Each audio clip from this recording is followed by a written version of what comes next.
Okay, hello, my name is Cathryn Kemp, and I became very heavily addicted to my prescription opioid painkillers after a life-threatening and serious illness. I wrote a book about the experience called Coming Clean, Diary of a Painkiller Addict. And as a result of writing that book and the number of people that contacted me to say that they were going through the same kind of thing, I set up a charity called the Painkiller Addiction Information Network, or PAIN for short. I like to think that I'm part of the voices that are calling for greater understanding of this condition and greater awareness of the fact that prescribed medications aren't always safe and do have a risk of addiction and dependency, and it's something that we do need to be very aware of, particularly when prescribing. I'm going to talk you through what happened to me, and hopefully look a little bit at how the system failed me and how I failed the system, and then I'll just give you a little bit of information about the charity. Okay, so today I'm going to be talking about prescription drug misuse and my lived experience of that. And as you can see here, I've got our rather snazzy logo for the charity, the Painkiller Addiction Information Network. And I'll explain more about that later. So I'm going to, as I said, tell you what happened to me, how I got myself into the state that I did get myself into, how, as I've said, how the system failed me, but also looking at ways it could do better and looking at ways that patients like myself could do better as well. I really do believe that it isn't just a one-sided thing, that as prescribers, obviously, prescribers have a duty of care to make people live lives without pain, and at the same time we as patients have a responsibility to know what we're taking and why we're taking them, and obviously the risks associated with those medications. And again, a little bit about the charity. So this is the book that started it all.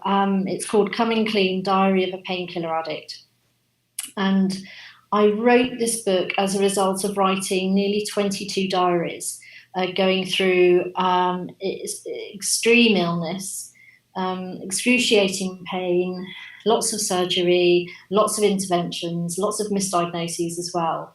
And then coming out the other side with a repeat prescription for fentanyl lozenges, which at the time obviously saved my life without doubt. And then obviously went on and nearly killed me. And so I've written the book through the illness, through the addiction, and also to end on at the point at which I'm in recovery and things are becoming very clear. So that's the book. And so if I take you through my story, the onset of acute and chronic pain was literally overnight in 2004. I had very little warning. I was feeling a little bit tired in the weeks beforehand, but nothing major. And I was a young woman. I think I was 32 or 33 at the time. And suddenly I was hit, like a truck with acute on chronic pancreatitis.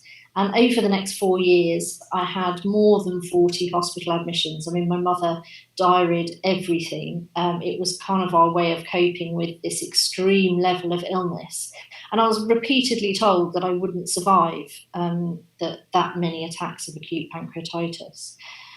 So pain was it was an absolute fact of my life, 24 hours a day, and it affected me at every level of my being.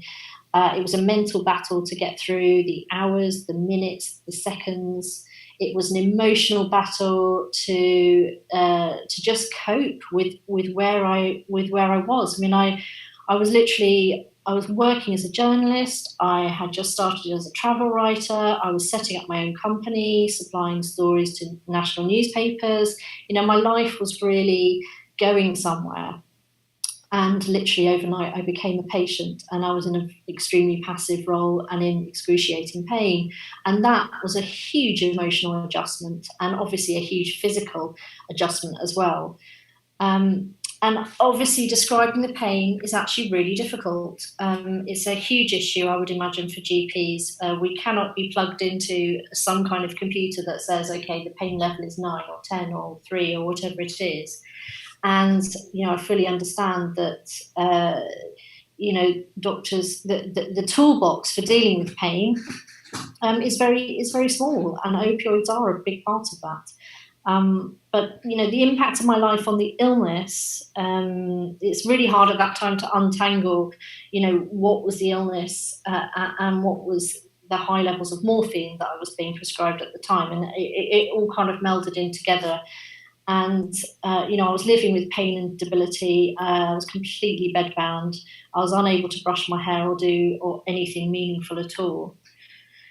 So that was my life. And so how this was being treated was as an inpatient, which was pretty much most of the time for that 4 years, but I did have small periods out of hospital.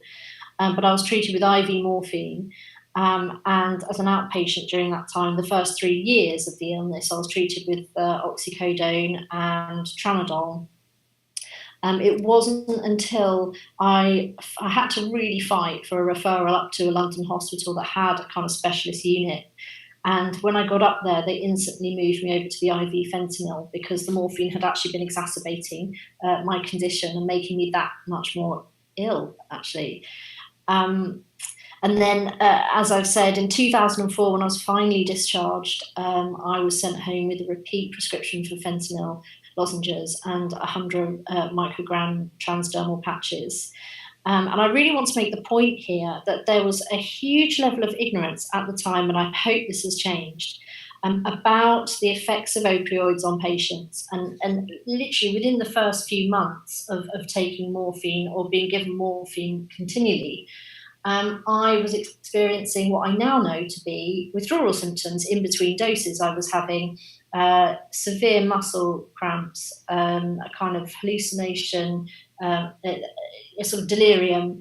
I was, obviously the pain would soar, and all of these things sort of combined. Looking back, I realised that I was actually withdrawing, and that was not recognised at all in hospital. In fact, I was actually prescribed more tramadol to deal with the withdrawal symptoms, which of course worked beautifully.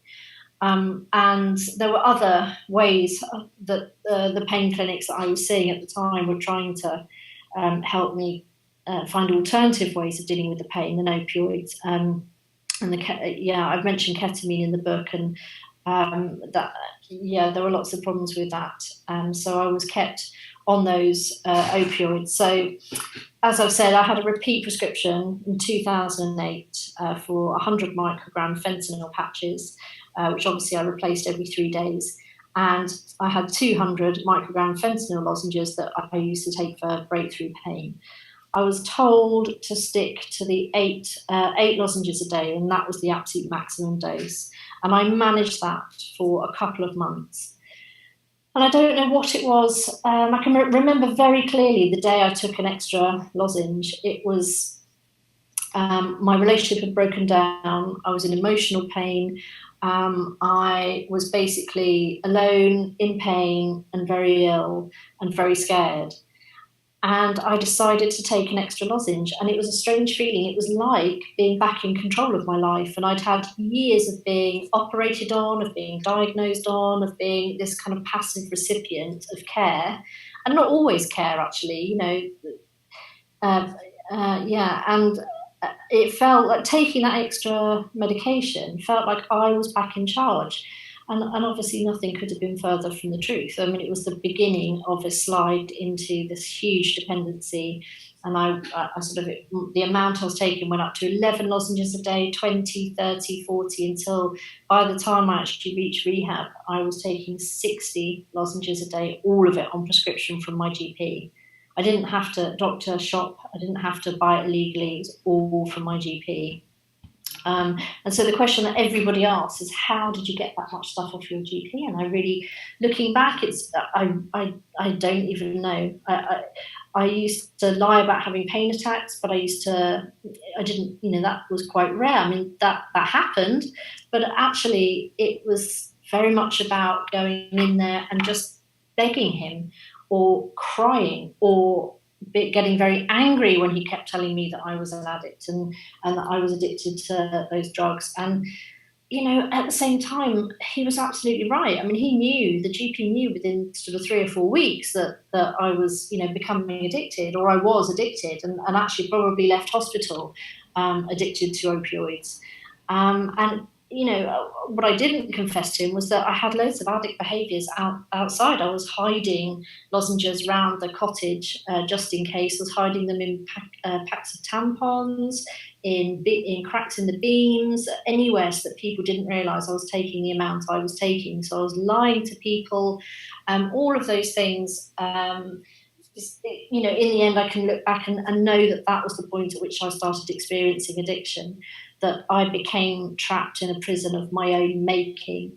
And the prison was this 3-day cycle that I somehow had to get to the doctors, get the prescription. I would then that evening have this congratulatory binge on the lozenges, and then I'd have slightly less than I needed to eke out my dose until the earliest point that I could go back to my GP and start the whole hideous cycle all over again. And that was my entire life. I mean, it was literally about fighting off pain and withdrawal symptoms, and that was my world literally shrunk to that cycle. And obviously, even though I would never have admitted that I was addicted to my drugs, I knew I was abusing them. I mean, how can you not if you're taking 40 a day? You know somewhere that you are.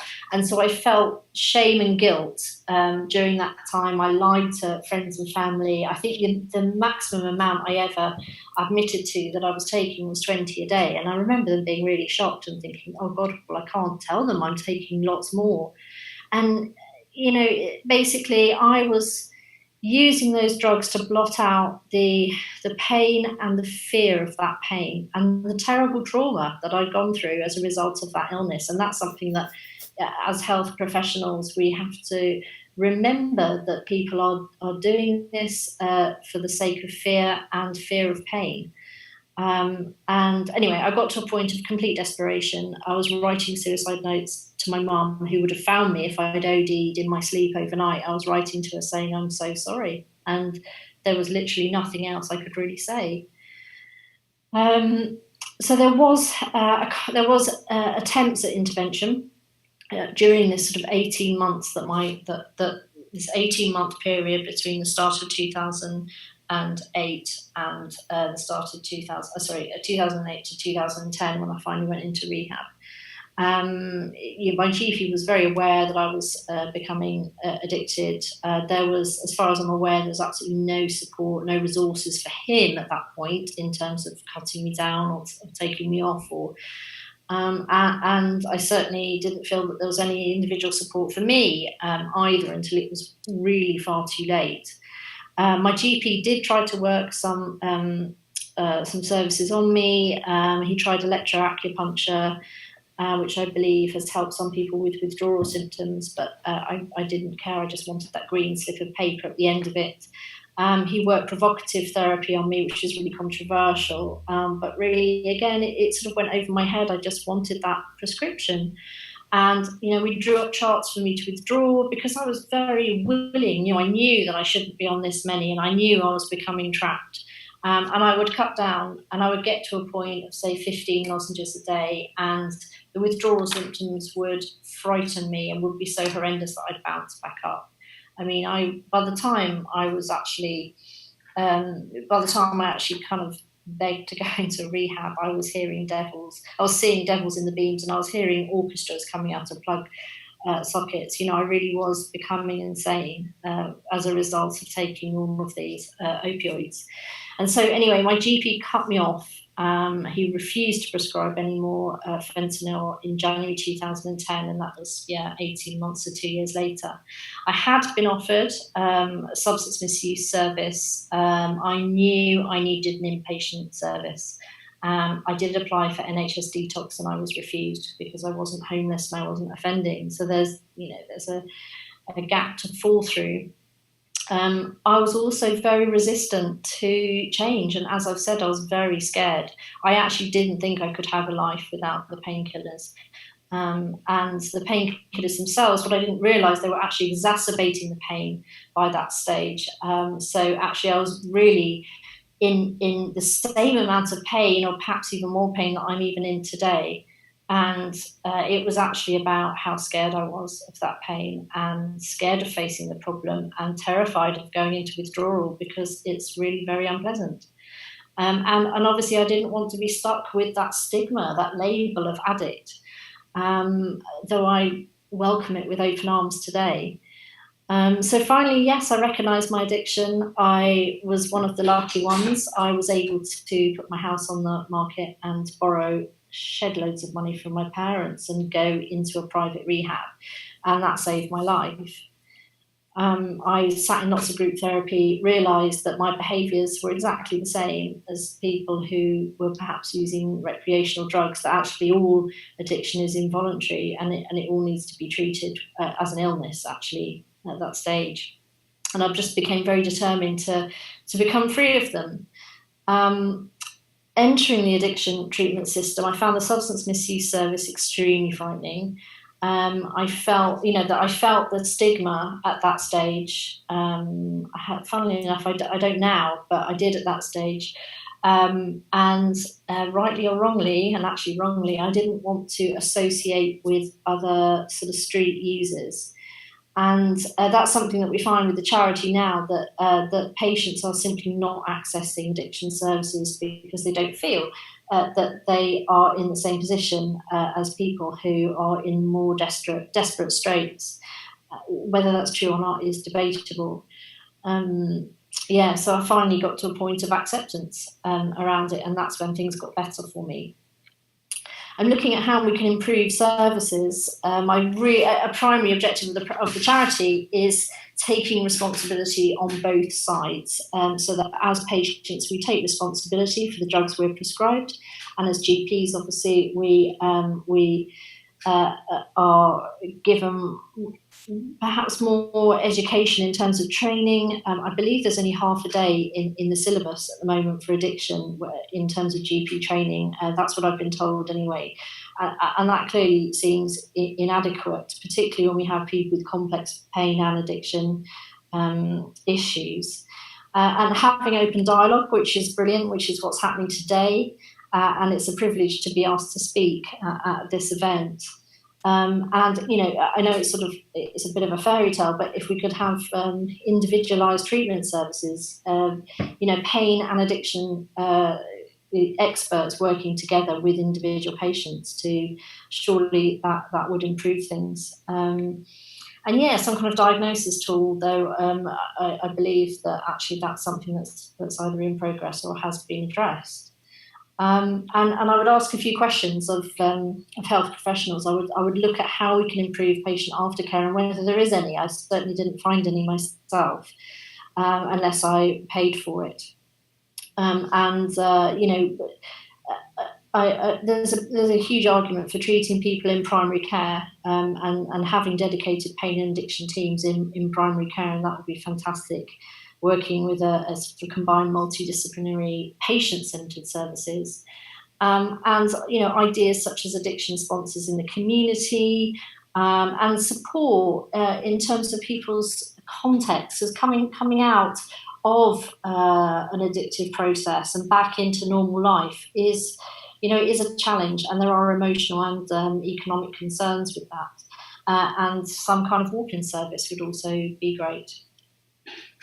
So the charity, as I've said, I had so many people contact me after the book. It became very obvious that there's a kind of silent epidemic out there, people who've been left on prescriptions for years or who are too embarrassed to say that they are on high doses and they can't come down, people who think they cannot live without their painkillers, but it's really affecting their lives. So we decided to set up a charity as a kind of patient advocacy service, and to add our voice to those of government decision makers, and to lobby government, and to raise awareness, as I said, amongst healthcare professionals and services, to give help and support, even just a signpost to where perhaps there are combined services, and there are many places still, but of course we know of some. And to help people identify patients such as myself a lot earlier. So as I said, advocacy, and we want to make partnerships with all sorts of bodies to become that combined voice towards this shared goal. and campaigning, obviously, on both in both national and international discussions around opioid painkiller dependence, which I believe is its official name. And so that's our charity. Do get in touch with us for any more information.